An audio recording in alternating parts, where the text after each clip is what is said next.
ये कहानी काइल नाम के एक ऐसे आदमी की है जो कि उस जुर्म के लिए जेल चला जाता है जो कि उसने मजबूरी में किया था। लेकिन उसके ऐसा करने के पीछे क्या वजह रही होगी, चलिए पता लगाते हैं इस मूवी की कहानी से। इस कहानी की शुरुआत होती है और हमें गाड़ी में काइल नाम के एक आदमी को दिखाया जाता है जो कि अपनी वाइफ से फोन पर बात करते हुए जा रहा था और उसकी वाइफ उससे बीच पर छुट्टी बिताने की बात कर रही होती है। क्योंकि काइल काफी बिजी रहता था, उसे अपने परिवार के लिए टाइम नहीं मिल पाता था और इसीलिए इस बार काइल मान जाता है। अब यहाँ पर काइल अपनी वाइफ से बात कर ही रहा होता है, तभी एक आदमी उसके घर में घुस जाता है। वो उसकी वाइफ का रेप करने की कोशिश करता है। फोन अभी चालू होता है इसलिए काइल सभी बातें सुन लेता है। वो काफी घबरा जाता है। वो तुरंत अपने घर की तरफ गाड़ी मोड़ देता है। वो घर आकर पाता है कि उसकी वाइफ के साथ सब कुछ हो चुका था और उसकी चाकू मारकर हत्या कर दी गई थी। इसके बाद जब काइल बाहर आता है तब बाहर आकर उसे काले कपड़े पहना एक आदमी दिखाई देता है और इसी ने उसकी वाइफ को मारा होता है। अब काइल उसे पकड़ने के लिए भागने लगता है और इन दोनों के बीच लड़ाई हो जाती है और आखिर में काइल उसे पकड़ भी लेता है। लेकिन लास्ट में पुलिस पहुंच जाती है। वो काइल को अरेस्ट कर लेते हैं और उसे बंद कर देते हैं सड़क पर तोड़फोड़ मचाने की वजह से।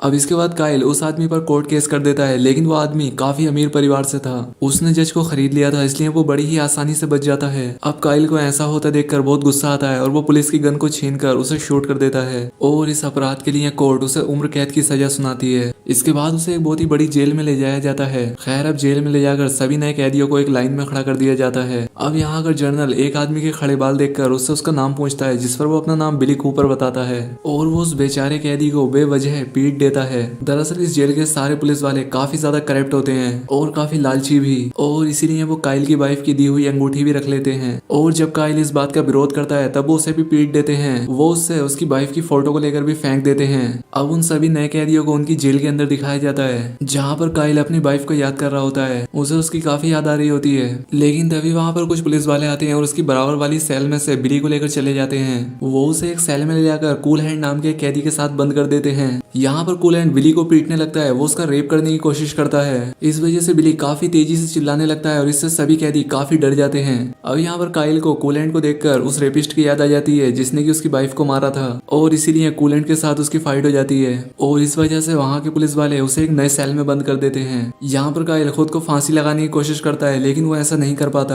अब इसके बाद पुलिस वाले उसे ले जाकर एक बहुत ही तगड़े आदमी के पास बंद कर देते हैं जिसने कि पहले ही अपने 3 सेलमेट को मार दिया था। लेकिन जब काइल इसे देखता है तो वो पाता है कि ये कैदी काफी डिसिप्लिन में अपना काम कर रहा था और इसके बाद बेड पर लेटकर अपनी बुक्स पढ़ने लगता है। खैर अब अगले दिन काइल का एक रिश्तेदार उससे मिलने के लिए जेल में आता है और यहाँ पर वो कुछ बातें करने लगते हैं। इसके बाद सीन चेंज होता है और काइल वापस जेल के अंदर आ जाता है जहाँ पर कूल हैंड उसके एक बॉल फेंक कर मारता है। लेकिन वो बॉल काइल को न लगकर दूसरी गैंग के एक आदमी को लग जाती है जिससे कि इन दोनों गैंग्स के बीच फाइट शुरू हो जाती है। खैर अब यहाँ पर पुलिस पहुंच जाती है। वो इन दोनों गैंग्स को बचाती है। पुलिस इनसे कहती है कि अगर तुम्हें लड़ाई का इतना शौक है तो रिंग्स में जाकर लड़ो। खैर अब काइल को यहाँ पर कुछ समय हो जाता है और यहाँ पर उसके 2 दोस्त बनते हैं, बिली और यूसुफ। खैर अब रात में जब काइल सो रहा होता है तो अपनी वाइफ को याद करके यहाँ पर काफी आवाजें निकालने लगता है। अब उसे ऐसा करते देख उसका सेलमेट उसका गला घोटने लगता है जिसके बाद काइल बड़ी ही मुश्किल से उससे छूटता है और उसका सेलमेट उससे कहता है कि मुझे शांति पसंद है और अपनी जान बचाना चाहते हो तो तुम चुप हो जाओ। और अब इसलिए काइल को चुप होना पड़ता है। अगले दिन कूल हेड आकर काइल के खाने में थूक देता है और बिली को फिर से अपने सेल में बुलाने के लिए कहता है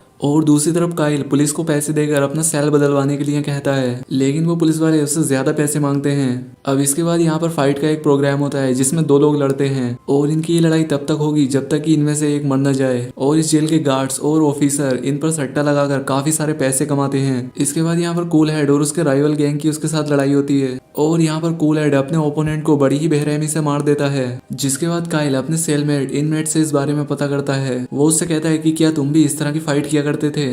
और यहाँ पर उसे पता चलता है कि वो पहले लड़ा करता था लेकिन उसके बाद उसने शांति का रास्ता अपना लिया। इसके बाद रात का सीन दिखाया जाता है जहाँ पर फिर से गार्ड्स बिली को कूलेंट के सेल में ले जाते हैं। लेकिन यहाँ पर बिली कूलेंट पर हमला कर देता है जिससे कि उसी को चोट लग जाती है और इसके बाद उसे क्लिनिक ले जाया जाता है। खैर अब अगले दिन जब काइल काम कर रहा होता है तब यहाँ का एक वर्कर उसे काफी परेशान करने लगता है और इसके बाद वो उसे पीट भी देता है। अब यहाँ पर काइल अपने साथ हो रहे ऐसे व्यवहार से काफी परेशान हो चुका था। वो हर रात अपनी वाइफ को याद करके काफी रोया करता था लेकिन इन सब से उसे शांति नहीं मिल रही थी। इसके बाद वो इनमेट की बुक्स पढ़ना शुरू कर देता है और उसमें लिखा होता है कि नफरत ही मुझे ताकत देती है और नफरत मुझे जिंदा भी रखती है। अब अगले दिन काइल को पता चलता है कि कूल हैंड इतना खतरनाक है कि उसने अपनी राइवल गैंग को एक एक करके गार्ड्स के सामने ही मार डाला और किसी ने उसका कुछ नहीं किया। अब इसके बाद कूल हैंड काइल के पास जाता है और रात को बिली की जगह वो उसे अपने सेल में आने के लिए कहता है और तभी यहाँ पर काइल को गुस्सा आ जाता है, वो कूलेंट पर अटैक कर देता है। अब इसके बाद यहाँ पर पुलिस पहुंच जाती है और इन दोनों को अलग कर दिया जाता है। अब इसके बाद काइल को एक वीरान सेल में ले जाकर बंद कर दिया जाता है और यहाँ से काइल का सफर शुरू हो जाता है। वो यहाँ पर हार नहीं मानता, वो यहाँ अपनी बॉडी बनाने पर ध्यान देने लगता है। वो यहाँ पर पुशअप करता और काम के दौरान दौड़ने की प्रैक्टिस किया करता था। अब इसके अगले दिन हमें जेल के बाहर का सीन दिखाया जाता है। यहाँ पर एक लैंड माइन पर एक गाड़ी आ जाती है जिससे वो फट जाती है और इसका फायदा उठाते हुए बिली वहां से भागने की कोशिश करता है, लेकिन पुलिस उसे पकड़ लेती है और उसे बहुत मारती है। अब ये सारी चीजें इनमेट भी देख रहा होता है, लेकिन उसे देखकर ऐसा लग रहा था कि ये सब होने से उसे कोई फर्क नहीं पड़ता। वहीं दूसरी तरफ काइल को इनमेट की बुक्स पढ़कर काफी हिम्मत मिलती है और वो यहाँ होने वाली फाइट के लिए खुद को पूरी तरह से तैयार कर लेता है। अब इसके बाद वो उस स्पार्का में लड़ने के लिए जाता है और यहाँ आकर वो कूल हेड से लड़ता है। अब यहाँ पर पहले तो कूल हैंड काइल को बहुत ज्यादा मारता है, लेकिन आखिर में काइल कूल हैंड को नीचे गिरा देता है और उसके गले का मांस फाड़ देता है। अब दिन ऐसे ही बीतते जाते हैं और वो यहाँ पर सबको हराकर यहाँ का सबसे अच्छा फाइटर बन जाता है। अब एक दिन इनमेट काइल को देख रहा होता है, तब काइल उससे पूछता है तुम मुझे ऐसे क्या देख रहे हो। यहाँ पर उससे इनमेट बस इतना कहता है कि क्या तुम्हें पता है तुम क्या कर रहे हो, शायद तुम्हें नहीं पता है। खैर अब अगले दिन काइल से उसका वही रिश्तेदार उससे मिलने के लिए आता है। वो यहाँ पर काइल को झूठा दिलासा देने की कोशिश करता है, लेकिन यहाँ पर काइल को सभी सच्चाई पता होती है, इसलिए वो उससे कुछ नहीं कहता और चुपचाप यहाँ से चला जाता है। अब इसके बाद जेल में रशियन इंडिपेंडेंस डे मनाया जाता है और यहाँ पर यूसुफ बिली को यहाँ से निकलने की चाबी देते हुए उससे कहता है कि तुम यहाँ से चुपचाप बाहर चले जाओ। जब बिली यूसुफ के बताए रास्ते पर जाता है तभी से वहां पर कोई भी गेट नहीं मिलता और पुलिस उसे पकड़ लेती है। वहीं दूसरी तरफ में वालिया को दिखाया जाता है जो कि काइल से मिलता है। वो उससे हाथ मिलाता है और उसके हाथ को जोर से पकड़ लेता है। वालिया दूसरी जेल का एक कैदी होता है जिसे कि यहाँ पर काइल से लड़ने के लिए लाया गया होता है। अब इसके बाद बिली को वालिया के सेल में भेज दिया जाता है और यहाँ पर वालिया भी बुरी तरह से उसका रेप करता है और इस सब के पीछे और कोई नहीं बल्कि यूसुफ ही था, क्योंकि यूसुफ ने ही पुलिस के कहने पर बिली को यहाँ से भगाने का प्लान बनाया था ताकि वो विली को सजा देने के लिए उसे वालिया की सेल में छोड़ सके। अब अगले दिन काइल विली को देखता है जिसकी हालत अब काफी खराब हो चुकी थी। वो यहाँ पर काइल से कहता है कि तुम इन लोगों की जेल में रहकर इनके ही खेल में बंद रहे हो, तुम्हें ऐसा नहीं करना चाहिए, तुम्हें वैसा ही रहना चाहिए जैसे तुम हो। ये कहकर बिली मर जाता है। इससे काइल को काफी दुख होता है और वो यहाँ पर फैसला कर लेता है कि वो अब कभी नहीं लड़ेगा। अगले दिन जब काइल को वालिया से लड़ने के लिए लाया जाता है तब वो उससे लड़ने की बजाय वहीं पर बैठ जाता है। यहाँ पर पुलिस उसे लड़ने के लिए कहती है, लेकिन वो नहीं लड़ता और इस वजह से पुलिस को स्पार्का को यहीं पर रोकना पड़ता है। अब इसके बाद पुलिस उसे सजा देने के लिए बाहर एक खंबे से बांध देती है और उससे कहती है कि जब तक तुम नहीं लड़ोगे तुम्हें यहीं पर रहना होगा।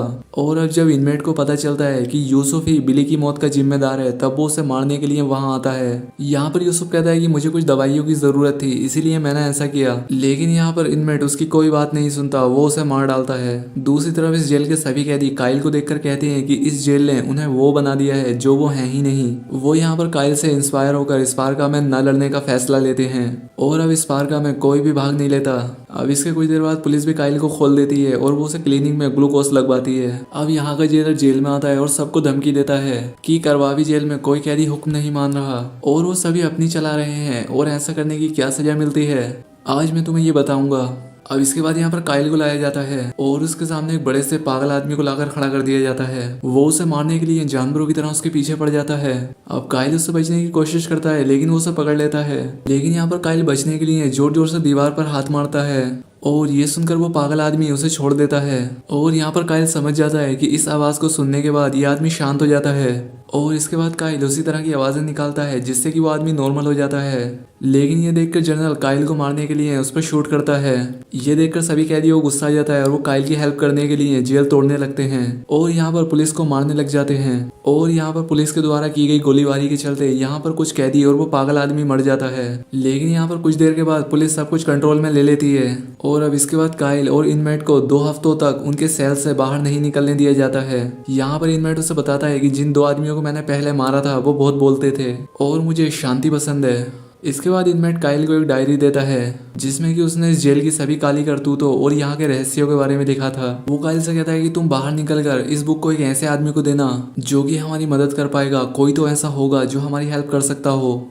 अब इसके बाद ये दोनों यहाँ से बाहर निकलने का प्लान बनाते हैं क्योंकि इन्हें यहाँ पर पता लग जाता है कि जनरल ने काइल को जेल से बाहर ले जाकर उसे मारने का प्लान बनाया है, क्योंकि अगर काइल इस जेल में रहा तो इस जेल के सभी कैदी उसके साथ मिलकर यहाँ पर विरोध प्रदर्शन करते रहेंगे। इनमेट फिर काइल को वालिया से लड़ने के लिए मनाता है और ये फाइट उसकी आखिरी फाइट होगी और यहाँ पर काइल भी मान जाता है। अब इसके बाद काइल और वालिया की लड़ाई होती है। यहाँ पर काफी देर फाइट होने के बाद काइल वालिया को हरा देता है और इसके बाद पुलिस काइल को कार में बैठाने के लिए ले जाने लगती है। अब इसके बाद जब काइल को गाड़ी में बैठाने के लिए वो पुलिस वाले लेकर जा रहे होते हैं तब इनमें वहां पर चुपके से आकर उन दोनों पुलिस वालों को मार देता है और यहाँ पर काइल को जनरल के कपड़े पहनाकर उसे जनरल की गाड़ी में बैठा देता है।